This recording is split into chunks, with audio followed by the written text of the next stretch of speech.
Жанагы жаныңдагы орозайымды күйөөгө берчи. Ал эмне крышасы аттап бараткан го дейм. Чото башкача сүйлөй баштады. Мындай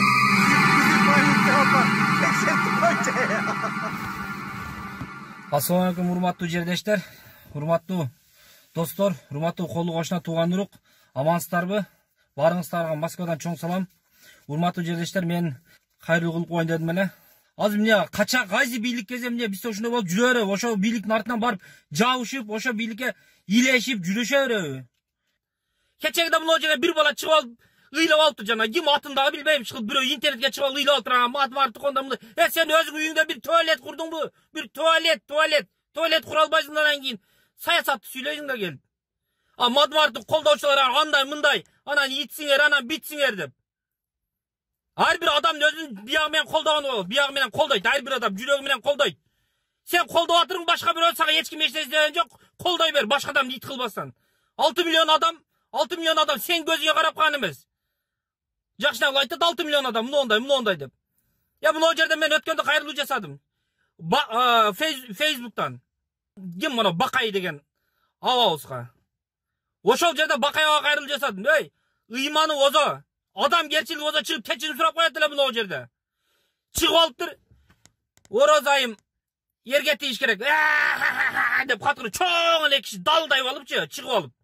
Мында уялыш керек да, ошонун өзүнүн кызын, ошол же кызын атын айтып туруп, сен ерге тийиш керек деп каткырсынчы ошол жерде. Кандай болот? Эмне укук коргоо органдары ошону карабайбы? Обязательно менен бирөөлөр урушуш керекпи? Мушешода карайсыңарбы же? Түшүнбөйсүң буларга чыгышып алып. Чыгып алыптыр. Орозайым сен ерге тийишиң керек деп каткыра чоң эле киши. Ошол жерге чыгып алып. Камчы ташыйып ошого жогорку иштейт, жумушчарда иштейт экен. Камчы ташыйып ошого айтып койбойбу? Сен Кыргыздын кызын намысына тийип атасың. Бул биздин кызыбыз, бул биздин карындашыбыз, бул биздин апабыз, бул биздин энебиз. Бейшенен таманын астында да бекерден айтылбаган. Не кылтасың деп айтып коюш керек эле ошол жерде. Эмне обязательно камчы ташыйптын кызын айтыш керекпи ошол жерде, атын айтыш керекпи? Садыр Жапар чыгып айтып койсо болот, обязательно Садыр Жапардын кызын айтып туруп, ерге тийишиң керек деп каткырыш керекпи ошо? Ошондо кайрылабы? Эмне бул бегенанын кызыбы же? Бул да Кыргыздын кызы. Кана аттын кашказындай болуп танылган Кыргыздын жигиттери кана. Кана ана Дастан Шаршиев кана. Кана Бусурманкыр Абдыбайытуулу кана. Кана Келдөк Атайбеков кана. Кана ошолор. Кана Канат Келдибеков кана. Ошолор чыгышпайбы? Бир жерге интервью барса айтышат. Бейшенелер таманласында биз кызсабыз аспеттешибиз керек, коргошубуз керек деп кайсы интервьюга барса айтышат. Ошолор айтышпайбы? Же обязательно Канат Келдибековдун, Атай Келдибек, Келдек Атайбековдун, Бусурманкыл Абдыбайытуулдун, Дастан Шаршиевдин, ушулардын кыздарынын атын айтып, сенин кызың ерге тийиш керек деп каткырса ошондо мезине киреби? Эмне бул Кыргыздын кызы эмеспи? Обязательно өзү айтыш керек бул барып турушун дедим. Чыгышып ал бул жерде шарманда кылдат. Дагы он жакшыраң элди көзөмөлдү коштомойчу, элди көзөмөлдү куруп алдырбы Кыргызстанда? Аксакал жок бекен Кыргызстанда?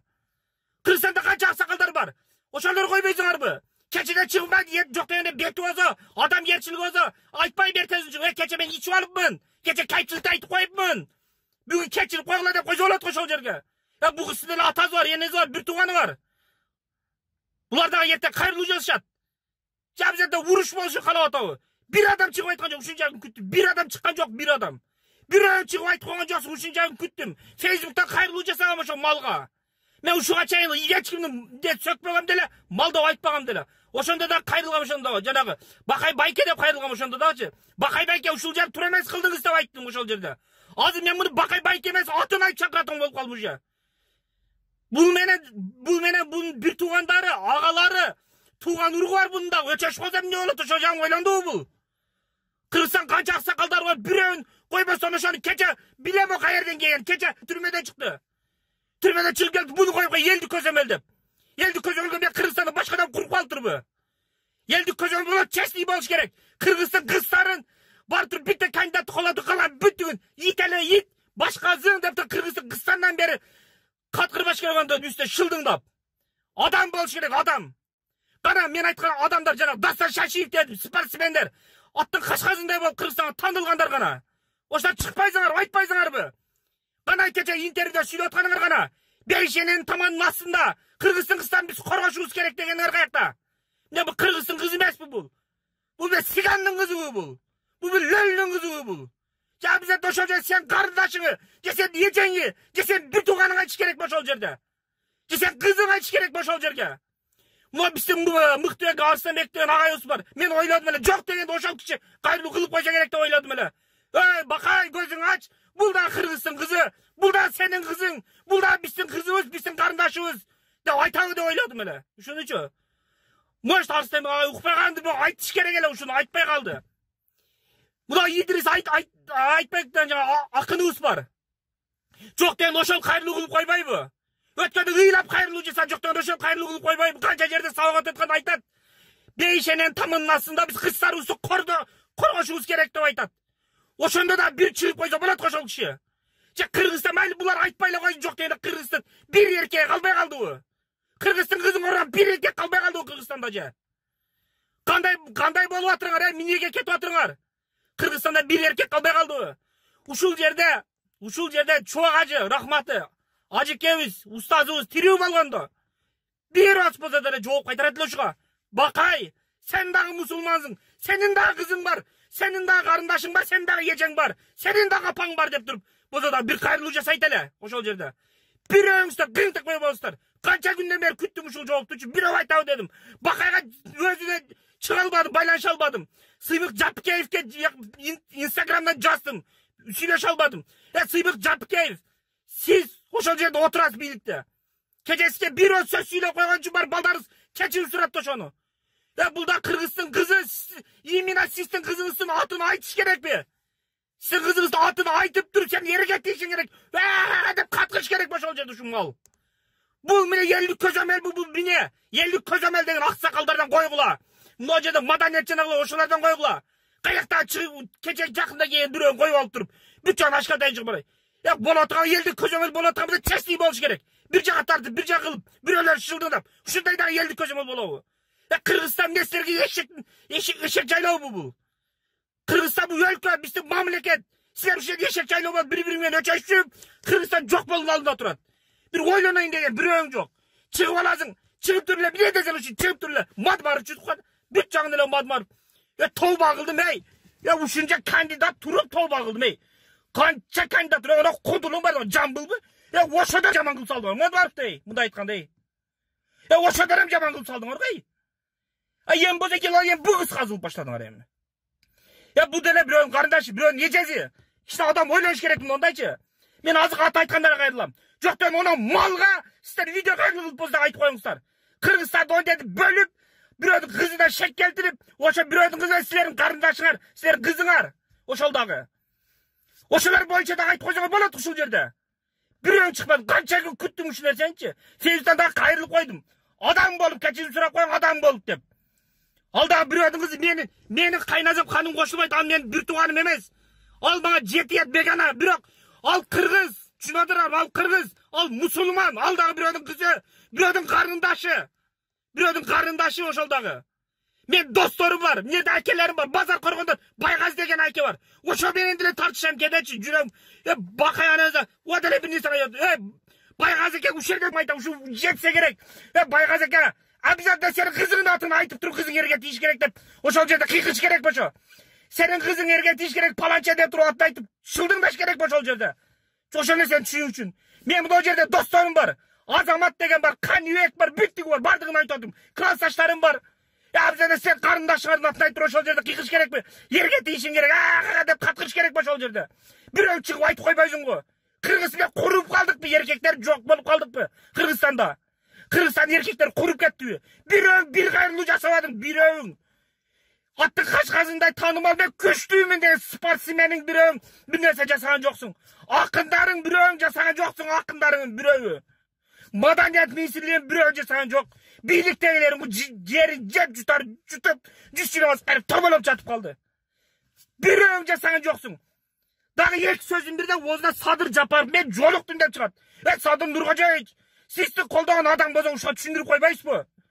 Бул деле биздин карындаш, бул деле биздин кыз, бирөөдүн жеке атына шек келтирбе деп түшүндүрүп койбойбу ошол малга? Кечегиде чыгып дагы бирөө жылыптыр. Билем.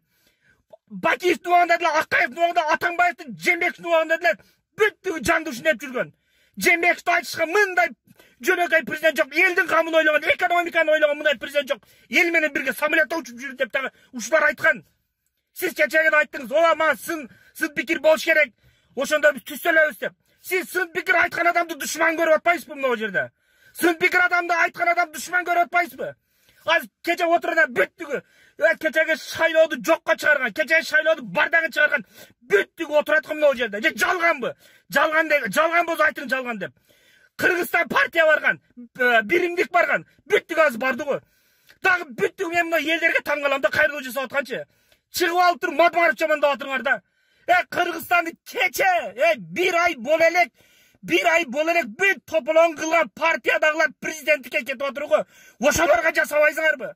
Ошону кет дедиңер эле, бирок жасай албадыңар го. Себебин билем. Себеби бу президенттикти Мадмаров алып алат деген коркунуч бардыгында бар мынагудачы. Бу шайлоодо Мадмаровду колдоштор бүттүгүн шайлап берип Мадмаровго президенттик өткөрөт деген коркунуч бар. Ошонун негизинде төлгөшүн каралап атасыңар.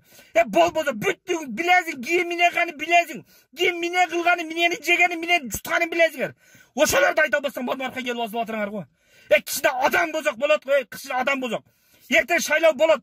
Барып туруп эле жок дегенде, бирөө эле жаман сөз айтпагыла. Келишсин. Келип туруп акчасын албай, тамагын ичпей келип, ар ким өзүнүн жүрөгүнөн шайлап келсин. Мен бүтүн Кыргызстан партиясынын лидери Мадмаровду колдойм. Бирок мен бирөөнө чыгып айткан жокмун. Сен Мадмаров шайлажа мындай деп айткан жокмун. Досторума деле айткан жокмун. Эгер досторум тирүү ушул жерде бардыгы билет. Классташтарыма, үй бүлөмө деле айткан жокмун. Бирок мен бардыгын айткам. Жүрөгүңөр кимди каласа ошол шайлагыла деп айткам менчи. Ошол деп айткам. Мына жерде ар кимиз чыгып алды. Мына Бакай дегенди билбейм. Мен бу адамды кантип адам кыласыңар билбейм бунучу.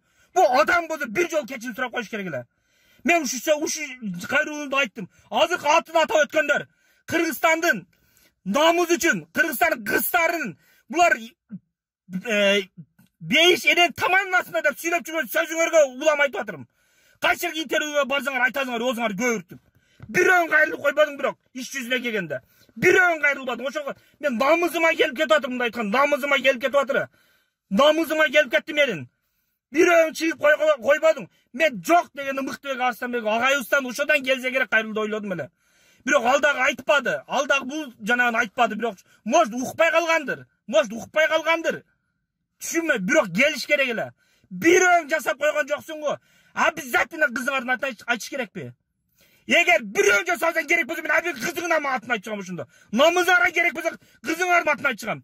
Ушунда Бакайга түз айтып болсо деле буну жолго салбасак, бу Кыргызстан бүтүн бири-бирине кайрып бүтө турган болду бу мал.